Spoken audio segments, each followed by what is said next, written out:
अस्सलामु अलैकुम वरहमतुल्लाहि वबरकातुहू। जनाब सद मुअज़्ज़िज़ उलमाए कराम, मोहतरम बुजुर्गों और मेरे प्यारे दोस्तों, आज मुझे जिस मौजू पर लबकुशाई का मौका मिला है उसका उन्वान है जुबान की हिफाजत। अल्लाह ने हमारे और आपके ऊपर अजीम एहसानात किए हैं। इन एहसानों में से एक एहसान ये भी है कि अल्लाह ने हमें और आपको इंसान बनाया और इंसान बनाने के साथ साथ एक बेहतरीन सांचे और ढांचे में पैदा किया और इस कायनात का अजीम शान शाहकार बना दिया। अल्लाह ने इंसान को मुख्तलिफ आज़ा और जवारा अता किए। इंसान का हर एक हिस्सा एक दूसरे से बिल्कुल मुख्तलिफ और जुदा है। जुबान उनमें से एक है। ये इंसानी मशीन का एक छोटा सा हिस्सा है, लेकिन अपनी अहमियत, अपनी अफादियत, अपनी कारकर्दगी और अपनी अजमत के एतबार से अकल को हैरान कर देने वाला उज़ू है। अल्लाह ने इंसान के मुंह के अंदर दांतों की बंदिश के दरमियान एक छोटी सी मशीन लगा दी है जो गैर शौरी तौर पर बिला तामुल नए से नए अल्फाज बनाती चली जाती है। जुबान के आखिरी हिस्से में हवा की हरकत की वजह से ऐसे अल्फाज बनते चले जाते हैं जो एक दूसरे से बिल्कुल मुख्तलिफ और जुदा है। ये किसकी कुदरत है? ज़ालिका तक़दीरुल अज़ीज़ुल अलीम। मोहतरम सामीईन, अल्लाह ने इंसान को दूसरी तमाम मखलूक़ात पे फजीलत दी है। इसकी बुनियादी वजह ये भी है कि अल्लाह ने इंसान को जुबान और कुव्वत गोयाई जैसी नेमतें दी हैं। अर्रहमान अल्लमल कुरआन खलक़ल इंसान अल्लमहुल बयान। और अपनी इस नेमत का एहसास दिलाते हुए फरमाया वलिसान शफ़तैन, क्या हमने एक जुबान और दो होंठ अता नहीं किए? जब अल्लाह ने हमें और आपको इस अजीम नेमत से नवाजा है तो हम और आप पर जिम्मेदारी याद होती है कि इसका सही इस्तेमाल किया जाए। ये जुबान बहुत बड़ी नेमत है, इसलिए इसका इस्तेमाल भी सही तरीके से किया जाए।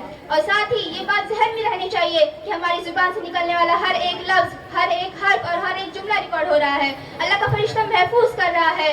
मा यल्फज़ु मिन क़ौलिन इल्ला लदैहि रक़ीबुन अतीद। इंसान अपने मुंह से एक लफ्ज नहीं निकाल पाता मगर उसके पास उसके निगहबान तैयार रहते हैं। यही वजह है कि कल क़यामत के दिन जब एक बंदा अपने नामा अमाल देखेगा तो पुकार उठेगा, ये कैसी किताब है जिसने एक छोटा बड़ा अमल भी ऐसा ना छोड़ा जिसका पूरा अहाता न कर लिया हो। उस दिन बंदा मोमिन को शर्मिंदगी का सामना करना पड़ेगा। इसलिए नबी सल्लल्लाहु अलैहि वसल्लम ने फरमाया कि जो इंसान अल्लाह पर, उसके रसूल पर और आखिरत के दिन पर ईमान रखता है उसको चाहिए कि अच्छी बात कहे या खामोश रहे। और जुबान की हकीकत को बयान करते हुए फरमाया कि इंसान के जिस्म की सबसे खैर की चीज या सबसे बुरी या नहुसत की चीज जुबान है। और नबी सल्लल्लाहु अलैहि वसल्लम ने दूसरी जगह जुबान की संगीनी को मजीद उजागर फरमाया कि जब एक इंसान सुबह करता है तो उसके सारे अज़ा जुबान के सामने अपनी आजिज़ी का इजहार करते हैं और कहते हैं कि तू हमारे सिलसिले में अल्लाह से डर, इसलिए कि हम तेरे साथ हैं। अगर तू सीधी रही तो हम भी सीधे रहेंगे, अगर तू टेढ़ी हो गई तो हम भी टेढ़े हो जाएंगे।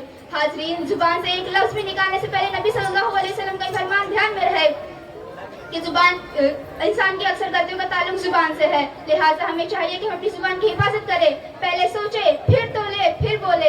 ऐसी वैसी बातों से अच्छा है कि खामोश रहें या ऐसी बात कहें जो खामोश से बेहतर है। दुआ है रब्बुल आलमीन हमें और आपको जुबान की हिफाजत करने की तौफीक अता फरमाए। आमीन या रब्बुल आलमीन। माशाअल्लाह, जुबान की हिफाजत पर बहुत शानदार तकरीर की है बच्ची ने और बहुत सारा इनाम मिला है। अल्लाह से दुआ है कि जिन लोगों ने इस बच्ची को इनाम से नवाजा है अल्लाह ताला उनके कारोबार, मालो दौलत में बरकत और तरक्की अता फरमाए। आप लोग इसी तरह से बच्चों की हौसला अफजाई करते रहें।